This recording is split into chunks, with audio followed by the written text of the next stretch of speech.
Have you ever met a celebrity but acted like you didn't know them? When my son was just 4 years old, he was diagnosed with a rare heart defect.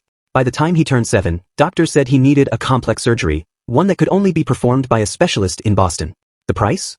$123,000. Our insurance refused to pay, labeling it experimental. We'd already sold our house and downsized to a tiny apartment. I was juggling 2 jobs, and my husband stayed home to care for our son, whose condition was worsening by the day. Even light activity would leave his lips blue, and he'd started fainting regularly. Just last month, his cardiologist called us in urgently. His heart was failing quicker than expected. If he doesn't get the operation within 3 weeks, he trailed off. He didn't need to finish, we understood. Despite crowdfunding and generous community fundraisers, we were still $11,000 short. Desperate, I took a 3rd job, bartending overnight shifts at a luxury hotel in downtown Chicago. I barely got 2 to 3 hours of sleep a day, but nothing else mattered. On my 5th night there, completely drained and running on fumes, a man walked into the bar just after 1 a.m. It was Keanu Reeves. I recognized him immediately. He looked tired, dressed simply, and clearly just wanted some peace. I kept it low-key and asked, "What can I get you?" No fanfare. No name drop. Just professional service. He ordered a whiskey neat and asked for the menu. As I was making his drink, my hands trembled from exhaustion. I accidentally dropped a glass, and it shattered all over the floor. I nearly broke down. Every mistake felt like the end of the world at that point.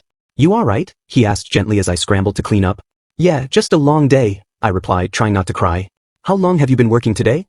"About 12 hours, I said. "Still got another 5 to go." His expression shifted, genuine concern in his eyes. "Why so many hours?" I usually never share personal matters at work, but something about his tone made me open up. "My son needs a heart operation. We're running out of time to raise the money." He nodded, didn't ask any more questions. I brought his food and made sure he had what he needed, keeping my distance otherwise. When he was done, I gave him the check and thanked him for coming. Later, as I was closing his tab, I saw the tip, $6,000. I panicked, thinking it was a mistake, and rushed outside. "Sir, I think you might have made an error on the tip." I called after him. He turned around, smiled, and said, "No mistake. You're working too hard. Get some rest."